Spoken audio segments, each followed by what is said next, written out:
everyone. Guys, before I start out, sorry for the delay. I mean, it was just my traffic which made me delay. But we today we're going to talk about the webinar is going to be about the climate resilient, how we are going to build a climate resilient, resource efficient agriculture economy for India. Uh, it's a privilege for me to have great participation. I mean, we got Vijay from NCDX, we got Jatin from Skymet and Gram Cover, we got Sarita from Bayer Foundation, and Kaushik from Kheti. Uh, Before I ask the panelists to talk about themselves and give about some brief about about themselves, I would like to set up the context here. I mean, today the world is going through a significant climate change, right? And now we are for the first time seeing that we have a change in the monsoon patterns. We are seeing things are not as usual, and we're seeing the impact on the climate via the changing temperature, changing rain patterns. We're seeing longer dry spells. We're seeing increased duration of short but heavy spells, and also the increased changes in the weather-related patterns across not only India but globally. In India, the matter becomes more and more complicated because we have issues about declining water table. We have issues about the soil degradation. We have overused. We have made an abusive usage of fertilizers and chemicals in the soil by following monoculture in few parts of the countries. This is all having a significant risk on the Indian climate, which in turn would impact the entire agri sector, including the crops, the fisheries, the livestock. This is something which is of a serious concern. Uh, in fact, now as a fund, as a Omnivore, as a fund, which is we've been focusing on investing in agri sector, we think climate is now becoming the single biggest systematic risk for the Indian agriculture, right? And all the millions of farmers who are dependent on the same. Uh, we believe that whenever such disruption happens, the small and the marginal farmers, which is like 80 to 90% of India's agriculture population, has the most negative impact. So this is the context of today's discussion. I would like to invite the panelists. I mean, to give a brief about themselves. I will start with Vijay, if that's okay. Vijay, if you can give a brief about Yeah, yourself, any comment that would be helpful. sure. Yeah, first of all, it's great to be here on this panel and discussing a remarkably important topic of climate change and how it affects agri-business. So I think it's certainly, I mean, I come from a background, I'm not an agriculture graduate, but I've been in agri-business for most of my career. Uh, and have spent time in India and the US and Canada. And I think one of the things, of course, of agriculture is that it's such a global sort of industry, if you can call it that, and supplies to the global population are met out of countries across the globe, and India definitely is a major one at that. So in that sense, what we're discussing is remarkable. So I also, having been in merchandising positions in various companies, including Britannia and ITC and Cargill, have got a good sense of the fact that this is a high risk business. It is high risk for the farmer, it's high risk for the traders, it's high risk for processors, and therefore risk management is critical to the entire agricultural value chain. So I'm looking forward to these discussions, and obviously I'll touch on the role. I currently head NCDEX, which is the largest exchange for agricultural products in the country. And we offer a suite of products that are used for largely for price risk management, but maybe in future we will have other instruments as well. Perfect. Thanks, Vijay. Maybe Jatin, if I can invite you to give a brief about yourself and an opening comment, that would be helpful. I'm the founder of Skymet and Groundcover, and both my companies basically are interventions for climate change.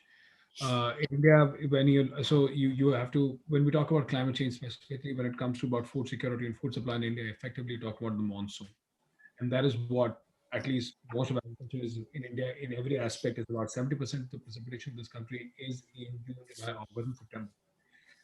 Most of the agriculture in India is rain-fed, and it has a knock-on indirect effect on all other industries, including auto, gold, cement, construction. You will notice, for example, FY20, which is Corona year, FY21, agriculture has clocked almost 4% of GDP, whereas everything else was deep minus. FY19 also, if you have back-to-back good monsoons, irrespective of commodity prices, there is a certain level, fundamental level in which this economy tends to do well. But climate change is here, and it is a pattern that, it is incorrect to think that climate change is bad for us. It is incorrect to think that climate change is good for us. I think we have still, as I have spent time trying to put my way through this, between the year 1900 and 2000, there was one drought per decade. Between 2000 and 2020, there have been 5 droughts, 3 below normal years. So the variability of the climate is definitely there. And how everybody else is going to adjust around it is what I think all our companies are doing. You can employ technology, hardware, and software, or you can work in financial derivatives like lending, insurance, and exchange-based instruments. Thanks, Jatin. That's pretty good. Maybe Sarita, if I can invite you to give a brief about yourself and the opening comment, that would be helpful. Thank you so much, Jinesh. And I want to put on record my appreciation and excitement at being part of this panel. I was earlier also listening into the very exciting discussions happening on water and where agriculture was concerned. So I come from Bayer. I head the Bayer Foundation. And, Bayer has been in India for more than 120 years. And for us, science and innovation is at the heart of just about everything that we do. And we provide solutions to some of the world's most pressing challenges in the area of healthcare and agriculture. And the work that we do is completely driven by our purpose, science for a better life, and fuels our vision, health for all, hunger for none. So when this opportunity came up to talk about smallholder farmers, and that's at the heart of what we do, I felt it was just the perfect platform to showcase and to share a couple of things that we really do that are aligned with our objectives. And, we work over a long-term, well-planned, multi-stakeholder participatory approach. So look forward to sharing those thoughts. Thanks, Sarita. And Kaushik, if I can invite you to do the same, that would be great. Hey, thank you, Jinesh, and thanks everyone, and for Will Grow to call me on this panel. And so I'm Kaushik. I'm the co-founder and CEO of Kheti. Our mission is to increase climate-resilient incomes for small farmers. And we were set up because, me and my co-founders have been working at the grassroots level with smallholder farmers for the last 12 years. And we saw firsthand how all the things we were doing were useless because of climate change, which is getting worse every year. For 6.2 crore odd small and marginal farmers who own less than 1 hectare of land, I would say climate risk makes their overall agriculture risk somewhere around 20 to 25%. And risk-adjusted basis over the next 10 years is going down to 0. So we solve that problem by one tool called a greenhouse, which is basically the concept of protected cultivation. So protect your crops from all sorts of environmental risks and grow more food. So that technology has never been accessible to small farmers. So we make that happen through two ways. One is we build extreme affordability by making the technology cheaper and bundling financing. And then we provide end-to-end services to farmers to make sure that that asset works for them. So basically our farmers use a small part of their land and small part of their time to earn about 1 lakh rupees of additional income every month, an income which is protected from climate, which means they can mitigate and adapt to climate change over time. Perfect. Thanks, Kaushik. Now let me start with the questions. I'll request all the panelists to keep the response around 3.5 minutes, not more than that. Jatin, maybe I would like to invite you to take the first question, right? You've been in the weather space for like many years, right? And how do we now predict weather better? And how does weather impact the agri value chain? I think in terms of monsoon, now it's safe to say that you can make a general assessment that should be right 60-70% of times in about January. There doesn't seem to be a El Nino threat right now. So you can kind of assume there's a 60% chance this monsoon should be okay. You can't make speculations on the onset. You cannot talk about the intra-seasonal variability, but you should be prepared that La Nina seems to be sustaining itself, which is not according to pattern, but it's there. That's the first part of de-risking, which kind of de-risks every thought process along the value chain. Second, as you have collected a lot of historical, say, precipitation data, and if you start overlaying that data, it doesn't matter which year you are in, and you look at June, July, August, September, you'll be able to figure out regional variability both temporally as well as spatially. You just need to, and then you can figure out that in rainfall patterns, heavy rainfall patterns, depression kind of tracks all across India. How does it actually work? How is the rainfall spread in month to month, week to week? So you can do 10, 15 days averaging, and you can actually plan for that because these are 5, 10, 15-year kind of patterns. You can figure out droughts, you can figure out floods, you can figure out monsoons, look at monsoons in which the earlier part was better than the latter part. So you can figure out an understanding that if precipitation has to spread over my geographies, what are the actual patterns of precipitation? Precipitation happens within those boundaries of patterns.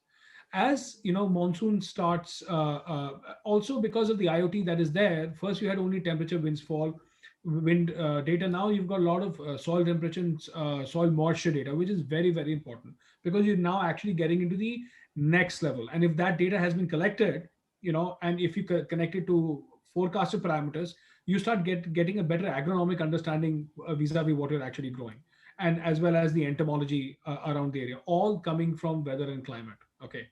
Then as the monsoon, as the clouds start rolling in, the key thing is sowing rain, right? In between June and, say till I think 1st July is when it kind of covers all of the country. When is my area, my part, my catchment, my plot going to get that rain? Now that has become pretty decent, pretty reliable. I think you can make a good 5 to 8 day guess depending where you are. So if you're in southern India, those accuracies tend to be higher.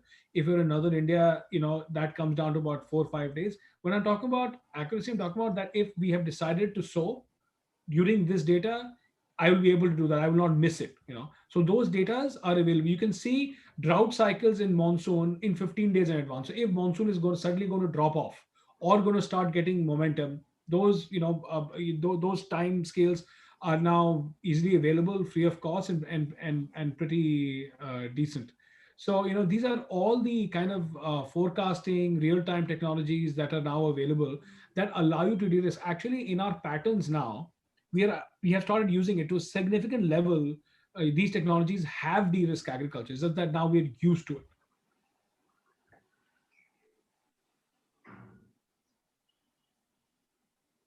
Would any of the other panelists like to add their points?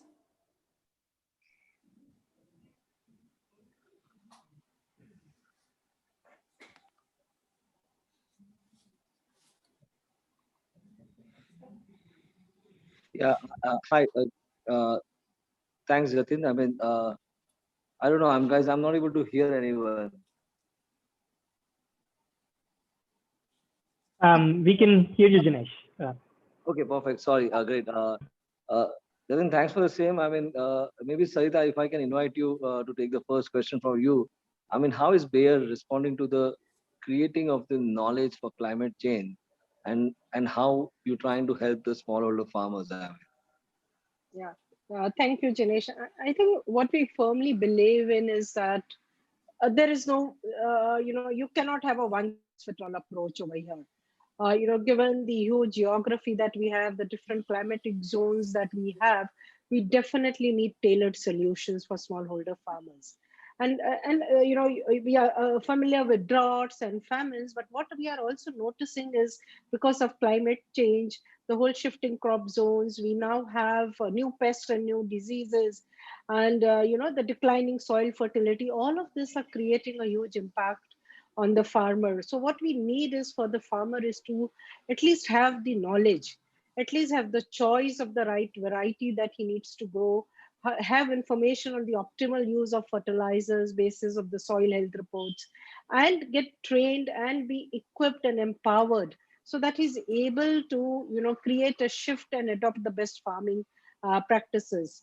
Now, when you give a whole comprehensive package to the smallholder farmer, and that is what Bayer believes in, and you support that by a technical know-how, smallholder farmers can increase productivity per acre by around 20 to 70% and generate a net profit from between 5,000 to 15,000 per acre. And we have done significant amount of work in this area to showcase this. So currently we are touching the lives of more than 2 lakh smallholder farmers across 18 states and more than 200 districts.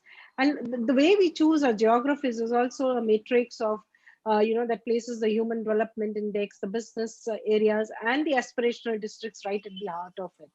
So when the smallholder farmers receive an in-depth training on crop agronomy practices, stewardship, safety, and we include also health and awareness tips, vector control, and we provide them a whole training with the focus on also training women and the migrant laborers. We are very confident that we are helping move the needle in this area. Sure. Thanks, Sarita. That's great to hear. At some point, I'm going to reach out to you and understand how my portfolio can benefit from the Bayer Foundation. Happy to do Kaushik, that. Yeah. Kaushik, moving to you. I mean, you were working with smallholder farmers, right? How are you helping them to derive more income? Yeah. So maybe just talking about what smallholder farmers are, and this I was mentioning is so just before this, is that so there's about 9 crore landowning farmers, families in India, and give or take, this was a 2013 survey, and 6.2 crores of those own less than 1 hectare of land. And for those families, yearly income is less than their consumption expenditure. So, and then those are the families for whom that the risk from climate change is also getting more and more every year. So our focus is basically to look at smallholder farming as a portfolio of, as a portfolio approach. A smallholder farmer has a land, they can have different kinds of assets to make, income.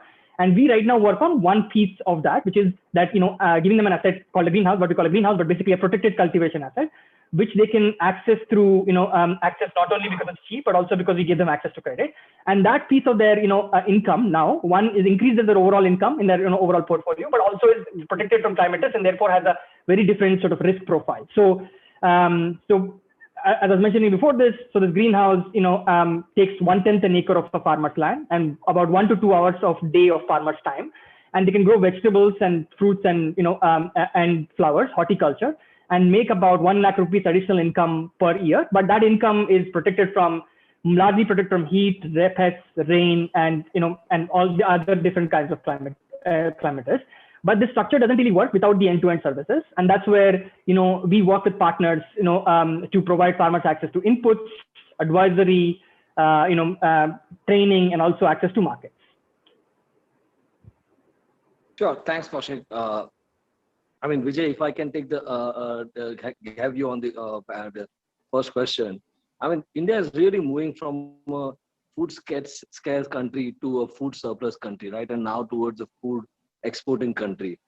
I mean, how is NCDX reacting to these changes? I mean,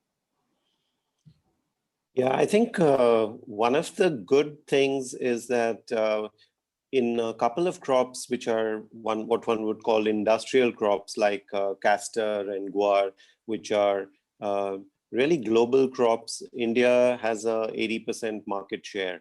And maybe these are small sized crops, each of them is 1.5 million tons. But the farmers adjust their production depending on global demand, and they ratchet back acreage depending on how much is actually taken up during the year. So by doing that, they are actually their whole agriculture then is driven by the market, by what it needs, and this is how they ensure profitability. And this is despite the fact that in these crops, there is no MSP, there is no government restrictions or government support, etc. So I think the good part about agribusiness, despite all its risks and difficulties, is that if you are servicing a global market and you are making decisions at an aggregate level that is in response to market requirements, then I think it's a very exciting business. Now, it's not easy for small farmers individually to do this. And that's where I think some level of aggregation, some level of support, some level of the supporting entities, as well as the use of technologies is going to play a valuable role. We are excited because we have actually worked with a lot of these farmer producer organizations which have been set up on the marketing side of things to help. Some of them, of course, do a lot of input procurement as well of crop inputs for the farmer. But on the output side, I think is where the big challenges lie. As you mentioned, India has always been agri output short. And so the whole drive was to increase productivity, raise production, and the market was always there, the domestic market itself. And that has now changed because we have now, thanks to improvements in yield because of better seed and various other farming practices, we have reached a level of self-sufficiency in most crops. And in some cases, it's we have a problem of excess. Now, that's when it begins to really hurt because you've invested all this money. Banks have invested money as loans, and then farmers are unable to get good prices because there's just a surplus. So I think these adjustments in future to have farmers make decisions. And everything actually boils down to decision making, right? You have to choose between, are you going to grow chana or are you going to grow rapeseed?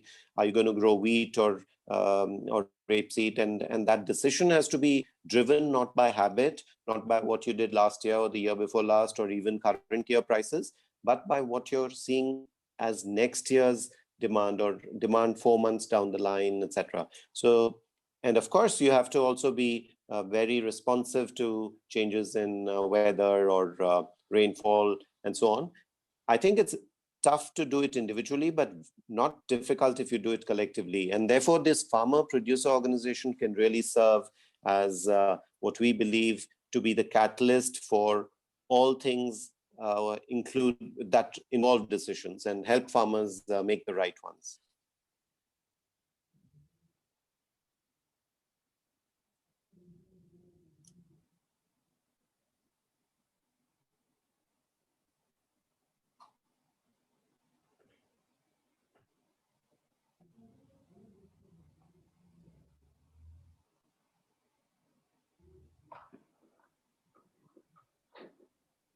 Okay, so I just would like to, bring in a point here and understand what panelists think about, as an entrepreneur, they always consider challenges as opportunities. So is there any way that, do you think that farmers and entrepreneurs will be able to get some common benefits? Kaushik, would you want to take it up? Because given that you are an entrepreneur. Yeah, happy to do that. Yeah, so basically, I think climate change, while all of the, challenges and fears of climate change exist and smallholder farmers, are going to suffer on that, and are facing that challenges today. But I think there's a huge amount of opportunity, even though it sounds wrong to call it an opportunity, climate change an opportunity, but opportunity for innovation for us to mitigate and adapt to climate change. And that's the reason we exist as well. We exist because we are saying that, a small farm, which has, less than 2.5 acres or 2 acres of land, can have an overall income that is diversified enough and has different risk profiles in itself, so that overall climate change doesn't affect that household income of that farmer. And one part of that, what we do, we do one small part of it, which is giving them a greenhouse, one asset, right? But there's so much amount of opportunity, one, to help farmers build multiple kinds of assets, so that it's not just all of them that have different risk profiles, so that overall they are more resilient.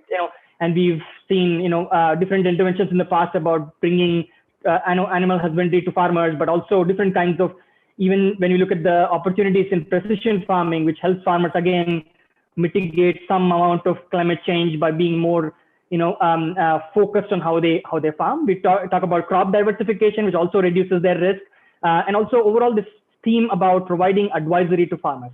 Vijay just mentioned this, but market intelligence doesn't drive a lot of crop decisions today in Indian agriculture.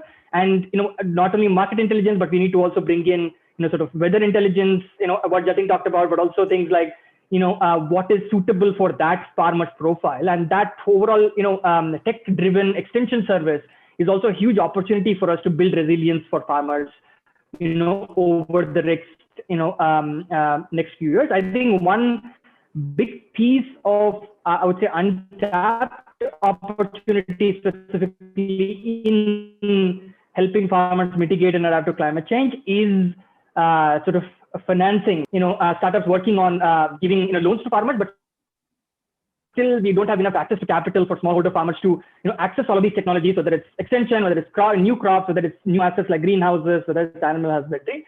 So I think all of these are opportunities for startups to step up, but also opportunities for the ecosystem and to come together, and for the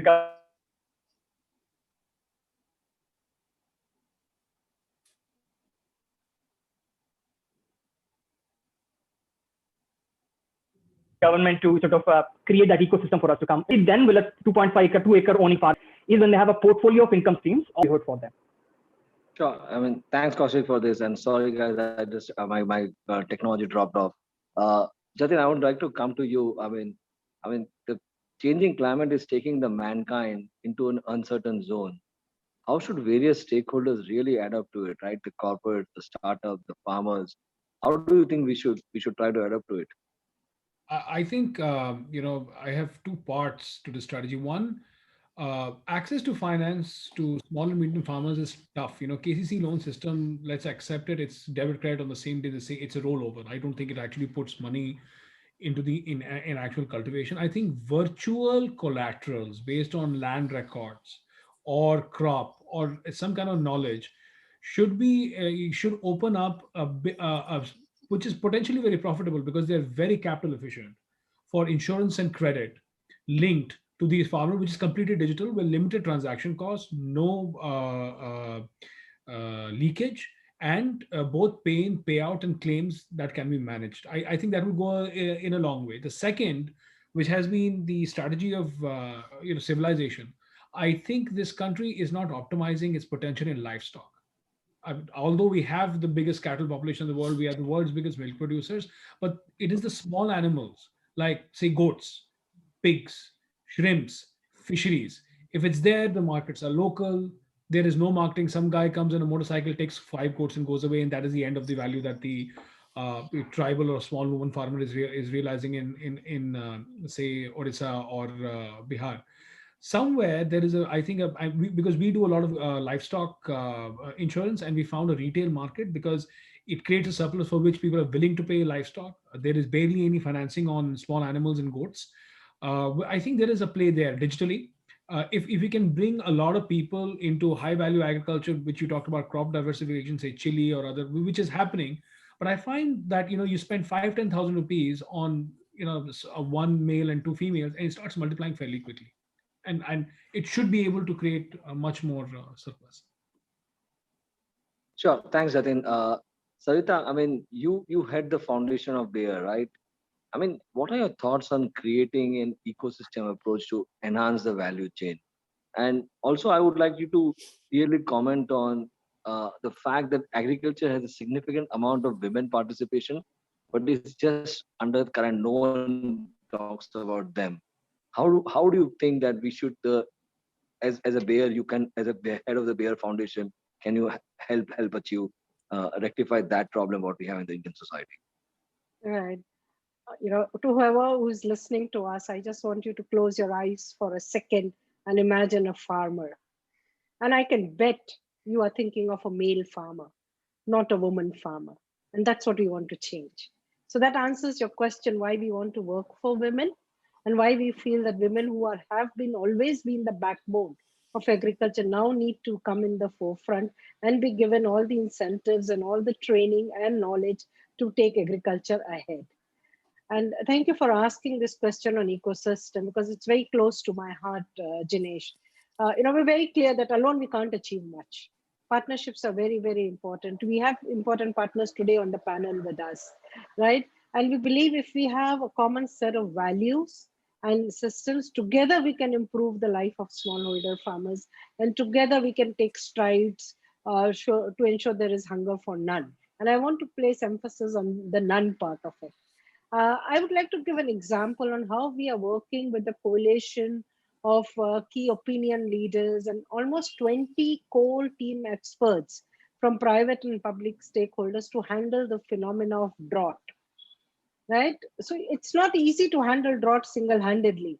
So which is why we came up in 2019 with this whole endeavor of called Drought Action Network, DAN or DAN, and spearheaded by Bayer. And the whole objective is to identify and encourage alternatives to water guzzling crops like sugarcane and rice, to promote the use of data and technology for informed decisions, create an ecosystem for policy design. So we're not going to just stop at looking at things, but also reach out for policy implications, and then look at crop diversification and value chain and capacity building.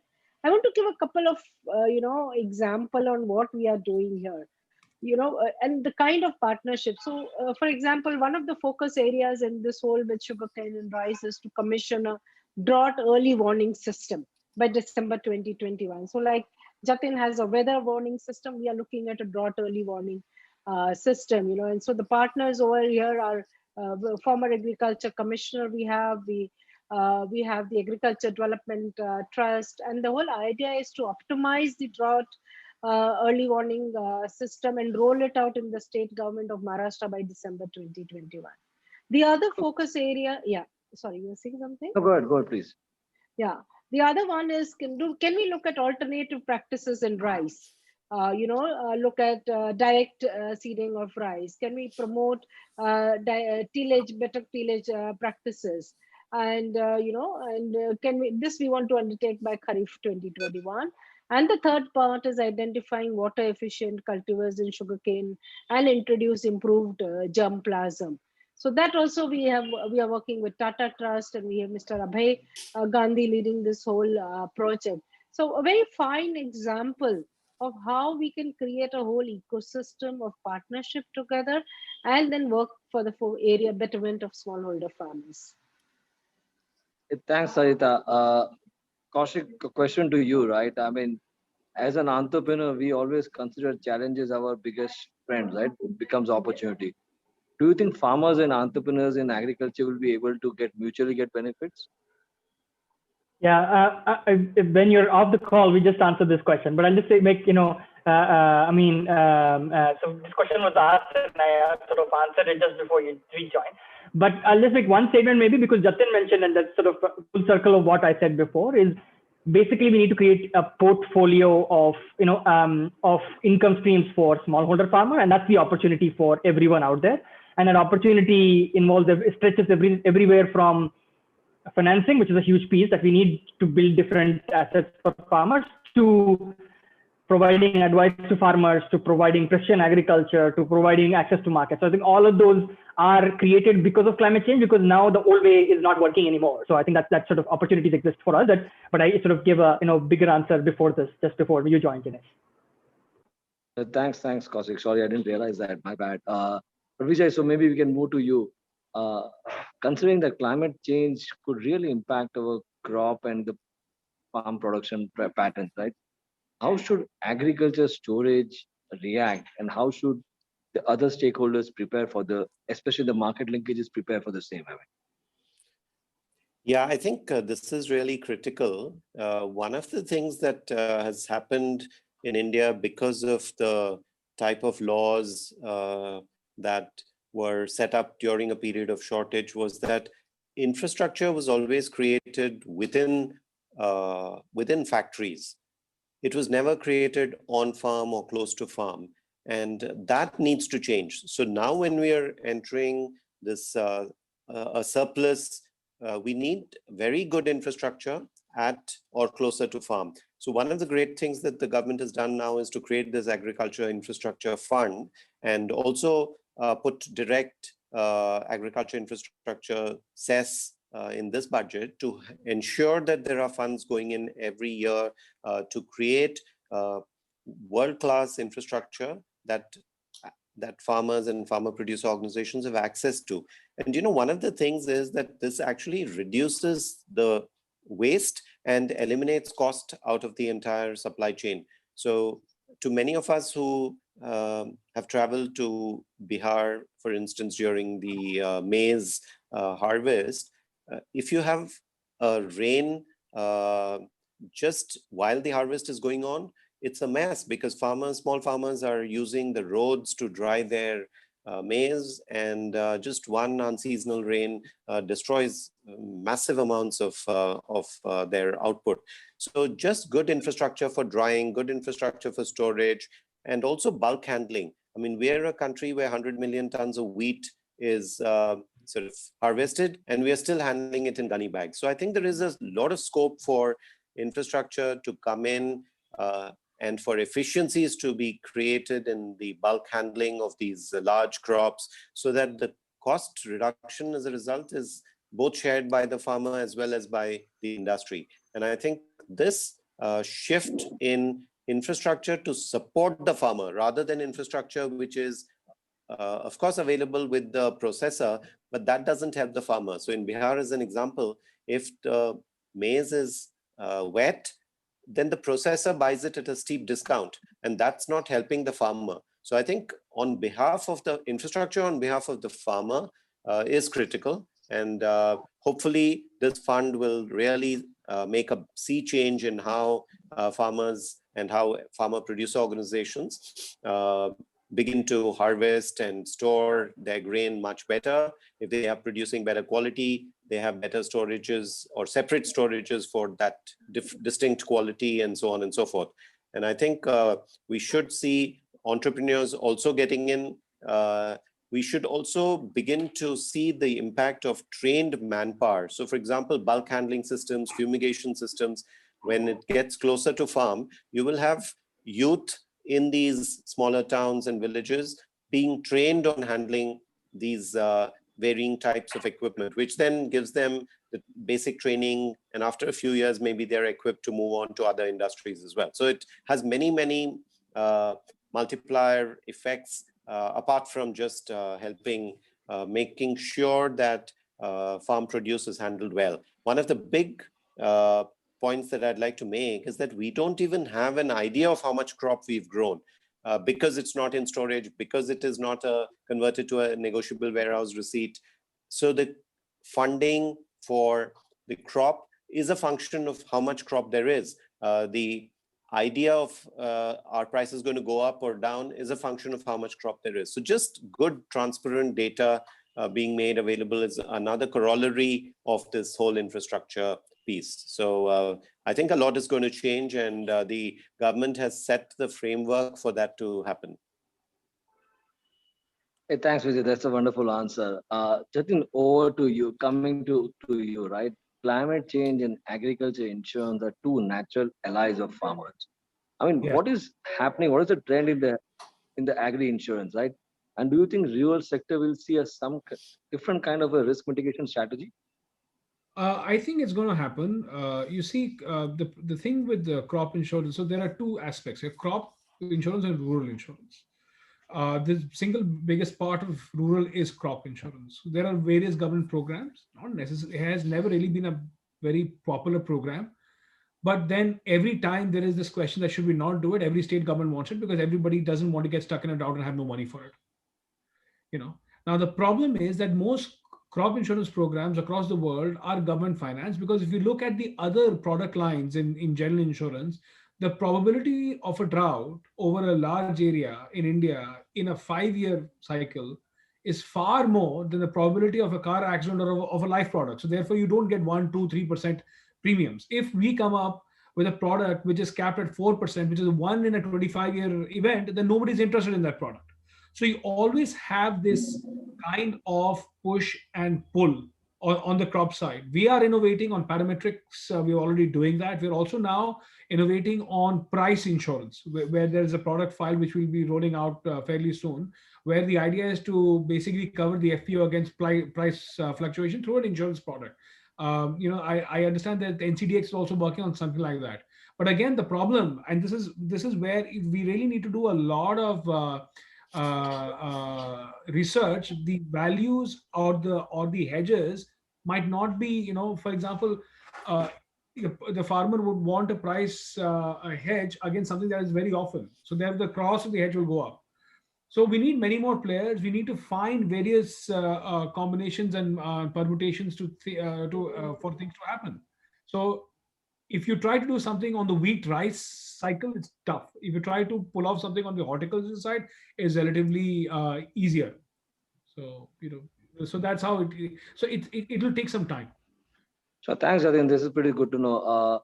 Maybe Kaushik, I want to ask you to come on this.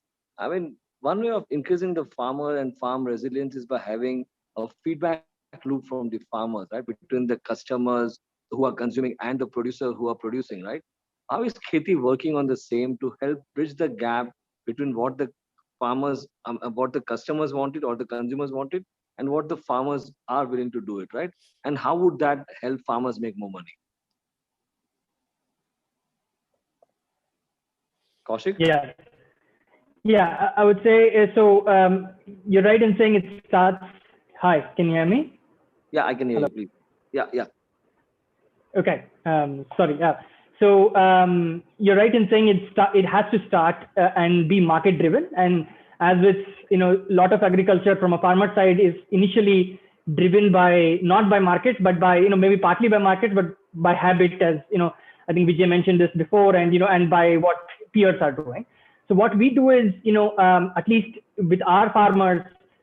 So we basically take a big role in terms of making their production market driven. One is we work with all the upcoming supply chain players like modern retailers, and also we work with some of the e-commerce players and some of the more upcoming supply chain startups to first estimate what is the sort of demand that is coming in, and then we basically suggest to the farmers not only using the market intelligence but also using soil health data, agronomic data to say, this is the crop you should be planting in this week. So our advisory goes to that level where we say, if you plant in this week tomatoes, that's when you will get the most price out of it. And we try to give that advice, and we're trying to get better and better at that advice by using technology this year. But that's sort of the holy grail at the end of it, that the farmer has multiple sets of data. Somebody is crunching for them to tell them that this is what you need to be planting at this point of time. The other piece is that this only works overall. The market players are interested to engage with this if there is a predictability of supply. The big challenge in agriculture, and especially in horticulture, is that you have no idea what the supply is going to be, and when even if especially in our open feed conditions. With our sort of model, we have much more predictability of supply. We know to a much more stronger extent how many kilos of tomatoes our farmers are going to produce in the next week after that, and the week after that, which helps us have a little bit of, hopefully over time, help us have a little bit of better sort of win-win situation there. And also the third piece, which is going to become important, is not a big thing today, but it sort of relates to a question somebody asked in the chat, is about traceability. So a thing that is slowly getting more and more important is traceability for the market. And again, with control conditions, and where we are providing the advice to the farmers, where we have a full stack sort of support to the farmers, we are able to tell exactly what inputs went into each of those kilos of vegetables that are coming in. Again, with the idea that the long term, that helps us bring the market into the planning process. So I would say we're doing a bunch of things, but none of those are, they're all in that chicken and egg situation where you really need scale and people to come together to work for it to work seamlessly. So, but the sort of the direction is that if predictability of supply, market driven, and traceability is what will bring that ideal resilience, market resilience in horticulture, at least to farmers, is what we think. Perfect. I mean, thanks. That's pretty useful, right? Vijay, I would like to move to you. I mean, one way to make our agriculture sector resilient is by ensuring that farmers get paid the right value for the efforts and the produce they do, right? How do you think NCDX can work in this direction, right? Maybe some thought is by crop loans, maybe yield insurance. I don't know. What is NCDX thought on the same? Yeah, I think one is a change of habit as far as decision making is concerned. So historically, it's been just grow the crop and hope that you get a better price. And I think that is not really a sensible approach to profitability. What is required is that at the time that you plant the crop, you make all your decisions. You decide which crop you want to plant, and you lock in the prices. And now you have instruments like options where if the prices crash, you're protected. But if the prices go up, you will get the upside as well. So of course, it costs, you have to pay the premium of the option. But this is where it's very important to for financiers, whether they are banks or NBFCs, to realize that actually just funding the farmer is you're not really doing him much service by just giving him money, because he will sooner or later land up defaulting. But if you are giving him money, then you also give him some more money to ensure that he locks in those prices using instruments like that, right? So it's a bit like if you buy a house or a car, you also take a insurance on that car. So just like weather insurance helps the farmer protect against a crop going bad, price insurance, which is offered through options, for example, helps protect him if prices crash. And I think so this whole decision making is that, okay, if you're not getting prices at the time of planting, then don't grow that crop, grow some other crop. And I think if you insist on growing the same crop, then the trouble is you can't solve a macro problem at a micro level. If everyone grows tomatoes, then you have excess of tomatoes, no one can help you.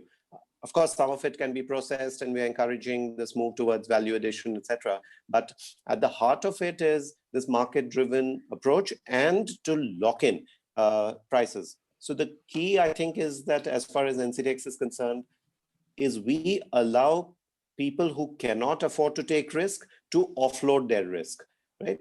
Now, who are the people taking on risk? There are financial players willing to take on that risk. Of course, they are paid for the risks that they take on. They have their own hedging strategies in terms of underlying futures and so on. And this is where very good commercial agriculture needs to head towards. And that can make it very profitable for the farmer, profitable for the farmer producer organization, as well as, most importantly, for the banker. We have about 15 lakh crores of agricultural credit, which is going to increase to 16.5 lakh crores. So I think it's very, very important that this adoption of these risk instruments happens quickly. Sure. Thanks, Vijay. I mean, we probably only have 5 minutes, so maybe Sarita, I'll request you to take the last question before we hand over to the Wilgrow team. I mean, any major change, Sarita, really impact the small and the marginal stakeholders, right? In agriculture, majority of the farmers are small and marginal farmers. Climate change, which is going to be a significant change, is going to have a significant negative impact on the small and marginal stakeholders. What do you think we do so that we increase that resilience and hopefully at the same time achieve difficult tasks like farmers making more money and also bringing the women stakeholders into the forefront in the entire effort, right? I mean, you have the most difficult question, but since you wear the hat of being a foundation, also a large enterprise, it would be good to get your views. No, thank you so much. I think what we have realized, and I think all of my panel partners will acknowledge, is that farmers are passionate environmentalists and stewards of the land that they farm. They are responsible to feed an increasing population without starving the world of natural resources. So when you look at farmers, at one hand doing that, we at Bayer are equally committed to advance a carbon-free, zero future for agriculture. I think there are two ways, we can work to create a farm level resilience. One is, can we look at rewarding farmers, growers to adopt climate smart practices? Can you look at giving them credits for sequestering carbon? And can you turn this into an opportunity for them to earn more high levels of income? The other piece that we see, and we have already started working, is to work on our entire operations to ensure that we make it climate neutral by 2030. This means working with our supply chain and the value chain end to end to reduce the emissions. And we are also working on, coming up with innovative products that will reduce the greenhouse gas footprint of crop production by 30% by 2030. So when you give a timeline to yourself, the clock is ticking. Our own reputation is at stake because we have publicly announced this is what we will do. And I think what we are recognizing and we envisage is a big lever on this road is going to be digitization and data science. And together they are going to empower farmers to produce more with less resources. Jinesh, I just want to take in the point that you say it's this concept of climate resilience is very difficult to make a farmer understand. What he or she, even a woman farmer, will understand is, am I getting more money in the end? Is my income level going up? Is my yield going up? can I use that money? And for a woman, it's always running the house, education, health, and other things. So we looked at this aspect also. We did a whole study of around 10,000 fields which had used hybrid rice. Vanitha, we have 1 minute, so just want to wrap up. So so we just say when we use technology and we use these avenues, we have found yield enhancements and product and the women benefits to women farmers. Were nearly 34% of the women farmers reported saving in labor hours. I think in conclusion, when you look at women, when you look at new technologies and support them in enhancing income and yields, we have a solution that can help them resolve climate change and develop resilience. Perfect. I mean, yes, Savita, thanks. Sorry, I have to cut it off. Wilgrow team, I mean, Kirti, over to you, please.